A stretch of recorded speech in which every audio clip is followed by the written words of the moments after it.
Visto que tinha recebido uma missão de Deus, não importava onde Paulo estivesse, ele pregava o Evangelho. Foi exatamente isso que o apóstolo procurou fazer na cidade de Atenas. Seria muito difícil ignorar alguém com a eloquência do apóstolo Paulo, mesmo que estivesse promovendo uma ideia estranha aos ouvidos dos filósofos atenienses. O tema do nosso guia de estudos da Palavra de Deus hoje é Paulo no Areópago.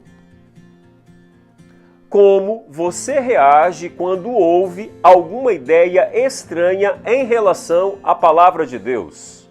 De quais diferentes maneiras os pagãos em Atenas reagiram ao discurso e questionamentos do apóstolo Paulo? Depois da experiência com pagãos e filósofos em Atenas, Paulo escreveu: porque decidi saber entre vocês a não ser Jesus Cristo e esse crucificado. 1 Coríntios 2, verso 2. Jesus deve estar sempre no centro da mensagem quando buscamos alcançar a todas as pessoas? Eu gostaria de ler o seu comentário. Comenta aí, compartilha esse estudo com seus amigos e vem comigo!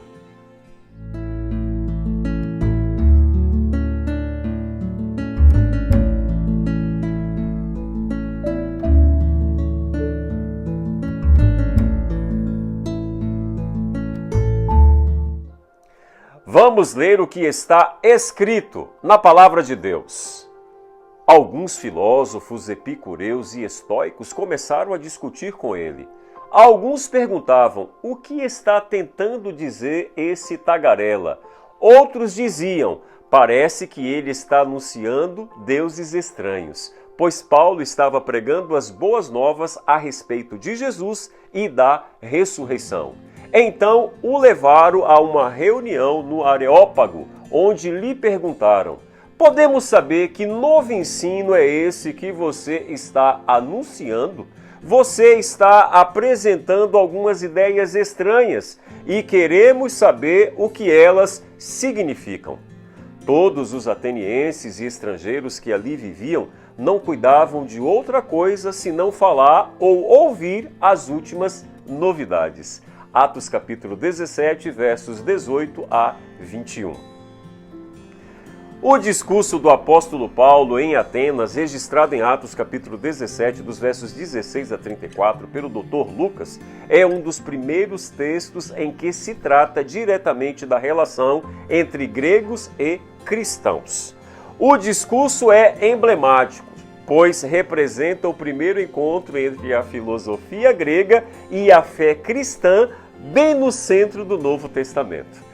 Ao ler o livro de Atos dos Apóstolos, nos defrontamos com inúmeras situações de confronto entre judeus convertidos e gentios, onde se disputava sobre as obrigações desses últimos deles seguirem ou não as práticas legais e rituais do judaísmo, como por exemplo a prática da circuncisão, que foi um tema que eles discutiam muito.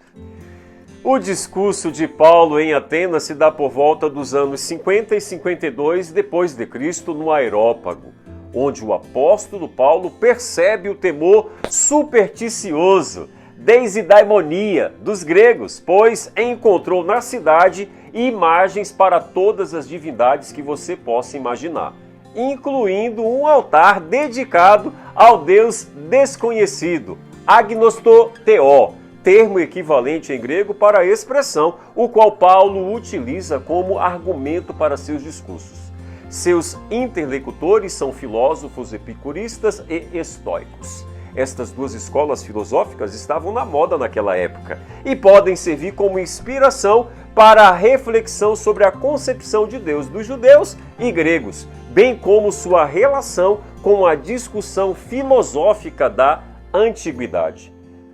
Não se pode provar nem comprovar se o altar de agnostoteó anunciado por Epimênides era realmente dedicado ao Deus verdadeiro. Mas uma coisa é certa, a poderosa, impactante e transformadora mensagem que o apóstolo estava pregando vinha de Deus, e esta mensagem se tornou conhecida. Você conhece o Deus desconhecido? Já ouviu falar dele? Esse Deus se recusa a morar em altares, nichos e capelas. Seu primeiro projeto foi habitar no meio do seu povo por intermédio de um tabernáculo coberto por peles. E por último, ele deseja habitar na minha vida e na sua vida. No Areópago, bastaram apenas uns poucos darem ouvidos ao Evangelho para a cidade de Atenas ser incendiada com a mensagem da salvação.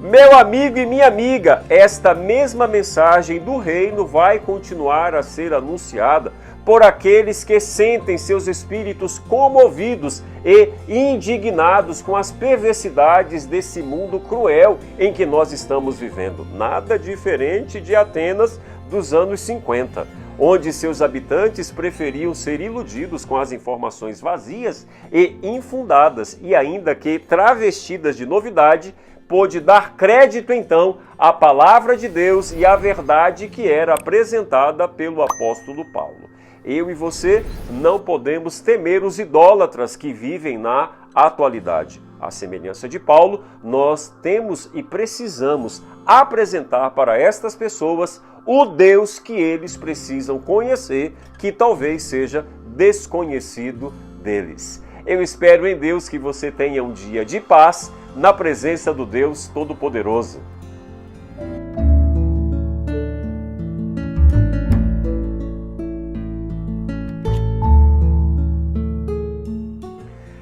Vamos orar. Deus bendito, tem misericórdia de nós, Senhor. Assim como o Senhor usou poderosamente o apóstolo Paulo para apresentar para as pessoas o único Deus verdadeiro que existe, que o Senhor possa nos usar no dia de hoje também para anunciar para as pessoas que existe um Deus e que esse Deus precisa ser adorado em espírito e em verdade. Nos dê um dia de muita paz na Tua presença, é o que nós te pedimos em nome de Jesus.